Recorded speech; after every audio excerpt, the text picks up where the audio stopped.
మేము staff nurse through వచ్చాం sir. Staff nurse recruitment అనేది జరుగుతుంది. ఇప్పుడు ఆన్‌గోయింగ్ ప్రాసెస్ జరుగుతుంది అది. సో లాస్ట్ డిసెంబర్‌లో నోటిఫికేషన్ రిలీజ్ అయింది. అండ్ ఈ ఇయర్ ఆగస్టు 2 రోజు మేము ఎగ్జామ్ రాసాము. ఎగ్జామ్ రాశాక ఏం చేసామని చెప్పేసి అంటే సార్, డిసెంబర్ 18 రోజు రిజల్ట్స్ రిలీజ్ అయ్యాయి. దాంట్లో మమ్మల్ని నాన్ లోకల్‌గా కన్సిడర్ చేశారు. మేము పుట్టి పెరిగింది ఇక్కడ, మా రేషన్ కార్డు ఇక్కడ, మా ఆధార్ కార్డులు ఇక్కడ, మా ప్రతి కార్డులన్నీ కూడా ఇక్కడే. అలాంటప్పుడు మమ్మల్ని నాన్ లోకల్ కింద ఎలా కన్సిడర్ చేస్తారు? మేము 1 to 5th బోనాఫైడ్ అన్ని కూడా ఇక్కడ చూడండి sir, government high school Malakpet అని క్లియర్గా ఉంది. Government high school Malakpet 1 to 5th Sujatha, Banothu Sujatha 1 to 5th ఇక్కడే. అండ్ 6th కూడా Zilla Parishad high school Mamidipalli village, Rangareddy district. కారణం ఏమై ఉంటుంది అనుకుంటున్నారు? ప్రభుత్వ నిర్లక్ష్య వైఖరి అని చెప్పలేము, అధికారుల నిర్లక్ష్యం. ప్రభుత్వ నిర్లక్ష్య వైఖరి అని చెప్పలేము. ఎందుకనంటే ప్రభుత్వానికి అంత తెలియదు, అంటే ప్రభుత్వం వరకు ఇది పోలేదు అనుకుంటున్నాము. ప్రభుత్వ అధికారుల నిర్లక్ష్యం. జీవో వాళ్ళు ఏమన్నారంటే సార్, నాన్ లోకల్ అని వేశారు మమ్మల్ని. నాన్ లోకల్ అని ఎందుకు వేశారని చెప్పేసి మేము హెల్త్ బోర్డుకి వెళ్ళాము. 18th రోజు రిలీజ్ చేస్తే 19th రోజు హెల్త్ బోర్డుకి వెళ్తే వాళ్ళన్న మాట ఏంటిదంటే 124 జీవోను మేము ఫాలో అయ్యాము అన్నారు వాళ్ళంతే. అసలు 124 జీవో ఏముందని చెప్పేసి మేము ఇంటికి వచ్చి చూస్తుంటే క్లియర్గా అక్కడ 124 జీవో ఏముందని చెప్పండి sir. Local candidate such as local area for a period of not less than 4 consecutive academic years అని చెప్పేసి క్లియర్గా మెన్షన్ చేశారు ఇక్కడ.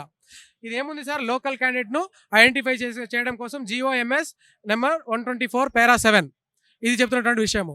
సో దీని ప్రకారం ఈ అంతా కూడా పెద్దగా ఉంది, వీళ్ళకి ఏం అర్థం కాక, అధికారులకు అర్థం కాక, ఇవన్నీ చదివే వాళ్ళకి ఓపిక లేక సార్, నేను చెప్తున్నాను కదా, ఇవన్నీ కూడా వాళ్ళకి చదివే ఓపిక లేక నాన్ లోకల్గా పెట్టేశారు.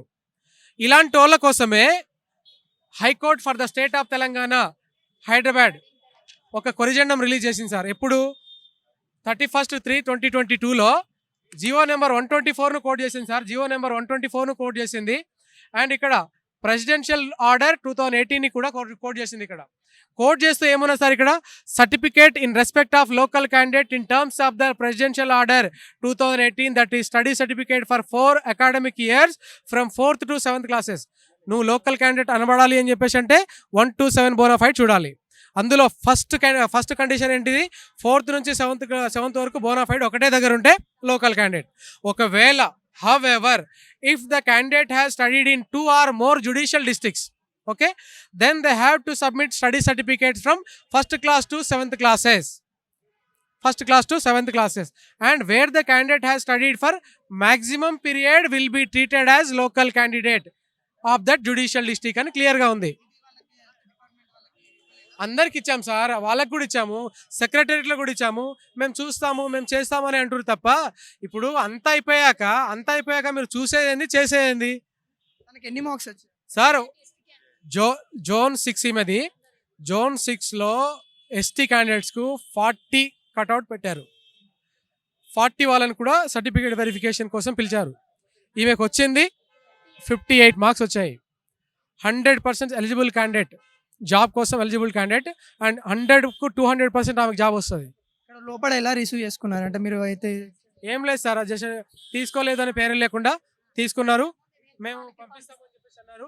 నిజంగా పంపితే మా అంత అదృష్టవంతులు ఉండరు. అండ్ మేము సార్ ఈ అధికారులను, ఈ ప్రభుత్వాన్ని మేము ఖచ్చితంగా మా గుండెలో పెట్టుకొని అయితే ఆరాధిస్తాం సార్. ఈ విషయంలో న్యాయం చేయాల్సిందిగా కోరుకుంటున్నాము. మీ ద్వారా ప్రభుత్వాన్ని కోరుకునేది ఒకటే, మాకు లేని ఆశలు వద్దు, మాకున్నది మాకు ఇవ్వండి చాలు. లేని మా ఆశలు వద్దు, ఉన్నది మాకు ఇస్తే సరిపోతుంది అంతే. లేదు కాదు మేము నాన్ లోకల్ అని చెప్పేసి మీరు ప్రూవ్ చేస్తారా, మమ్మల్ని ఎక్కడ చంపినా పర్లేదు మేము రెడీ, ఎక్కడ ఉరి తీసినా పర్లేదు మేము రెడీ. అలా అని చెప్పేసి లోకల్ వాళ్ళని పట్టుకొని నాన్ లోకల్ అని చెప్పడం చాలా బాధాకరం. ఈ విషయంలో ప్రభుత్వం చొరవ తీసుకొని హెల్త్ మినిస్టర్ గారు దామోదర్ రాజనరసింహ సార్ గారు అండ్ రేవంత్ రెడ్డి సార్ ముఖ్యమంత్రి వర్యులు ఈ విషయంలో మా విషయంలో దయచేసి రేపటి నుంచి జరగబోయేటువంటి సర్టిఫికేట్ వెరిఫికేషన్ ఆపేసి దయతో మమ్మల్ని రీవెరిఫై చేసి నిజంగా ఈ జియో విషయంలో క్లారిటీ ఇచ్చి ముందు. ఇప్పుడు తమకు ఒక్కదానికి అన్యాయం జరిగిందా? ఇలాంటి వాళ్ళు ఇంకా ఎంతమంది ఉన్నారు? ఒక్కదానికి కాదు సార్, దాదాపు 10-15 మంది దాకా 20 మంది దాకా లోపలికి వెళ్ళారు. మేము ఇక్కడ 7-8 మంది ఇక్కడ ఉన్నాము. అండ్ దాదాపు 15-16 మెంబర్స్ అక్కడ వెళ్ళారు, లోపల గుంపు వెళ్ళారు. వాళ్ళు కూడా చెప్పడానికి రెడీగా ఉన్నారు వాళ్ళు కూడా. సో ఇలా చేస్తే చాలా బాధాకరమైన సార్. దయచేసి ఈ విషయంలో గుర్తించాలి. ఎందుకనంటే చచ్చిపోతా అని చెప్పేసి అన్నది.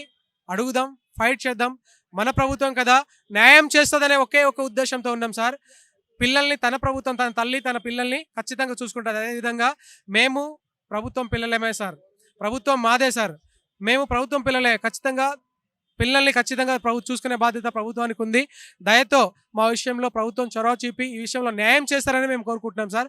Thank you very much sir.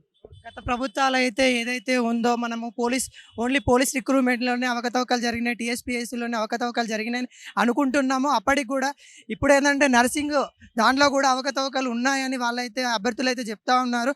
తను నాన్ లోకల్ అని ఇవ్వడం ద్వారా తనకి జాబ్ ఇవ్వడం లేకపోతున్నారు, సర్టిఫికేట్ వెరిఫికేషన్కి అయితే పిలవలేకపోతా ఉన్నారు. తనకి అందరికంటే మార్కులు ఎక్కువ వచ్చినప్పటికీ కూడా తనకి ఇవ్వలేకపోతా ఉన్నారు.